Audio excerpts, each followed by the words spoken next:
বাংলাদেশে সাফ চ্যাম্পিয়নশিপ আয়োজন করতে চায় সাউথ এশিয়ান ফুটবল ফেডারেশন। ভারতে আয়োজনের লক্ষ্য নারী সাফ। চ্যানেল 24কে সাধারণ সম্পাদক জানিয়েছেন, দুই টুর্নামেন্টের স্বাগতিক দেশের নাম ঘোষণা আটকে আছে নির্বাহী কমিটির টেবিলে। বাংলাদেশ, ভারত, পাকিস্তানের নানা আসর আয়োজনের মাধ্যমে এই অঞ্চলে সম্প্রীতি বৃদ্ধির লক্ষ্য সাফের।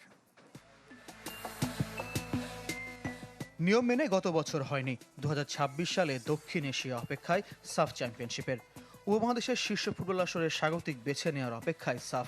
হামজা সমিতির হাত ধরে বাংলাদেশে বদলে যাওয়া ফুটবল উন্মাদনাকে কাজে লাগিয়ে এদেশে সাফ চ্যাম্পিয়নশিপ আয়োজনের জন্য ইতিবাচক দক্ষিণ এশিয়ার ফুটবল সংস্থা হতে পারে সেপ্টেম্বর-অক্টোবরে। SAF championship will be held in probably in Bangladesh. হামজার জন্য এখন বাংলাদেশে ফুটবল উন্মাদনা বেশি। আমি এমনও গল্প জানি যারা দীর্ঘদিন পর গত বছর স্টেডিয়ামে গিয়ে ম্যাচ দেখেছে।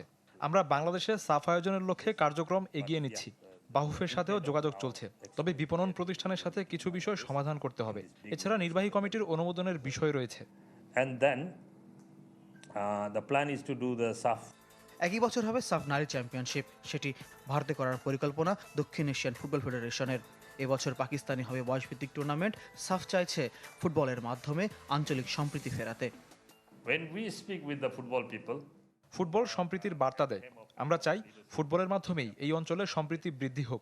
বাংলাদেশ, ভারত, পাকিস্তান সহ আমাদের সদস্য দেশগুলোর কর্তারা আশ্বাস দিয়েছেন তারা একে অন্যের দেশে যাবার জন্য সর্বোচ্চ চেষ্টা করবে, তবে চূড়ান্ত সিদ্ধান্ত নেবে দেশগুলোর সরকার। because this is the opportunity to develop relations also. এবছর প্রথমবার ফুটসাল টুর্নামেন্ট চালু করেছে সাফ। থাইল্যান্ডে পর্দা উঠবে 13 জানুয়ারি। 31 জানুয়ারি নেপালে শুরু হবে নারী অনূর্ধ্ব 19। মার্চে মালদ্বীপে ছেলেদের অনূর্ধ্ব 20, মেতে ভুটানে নারী অনূর্ধ্ব 17 আর জুলাইয়ে পাকিস্তানে ছেলেদের অনূর্ধ্ব 17। আগামী বছর আরও একটি সাব চ্যাম্পিয়নশিপ আয়োজন করে বেজোর বছরে শীর্ষ চ্যাম্পিয়নশিপ ফিরিয়ে আনার লক্ষ্য সাফের। Hamza Chaudhary coming in. Faizul Islam, channel 24, Dhaka.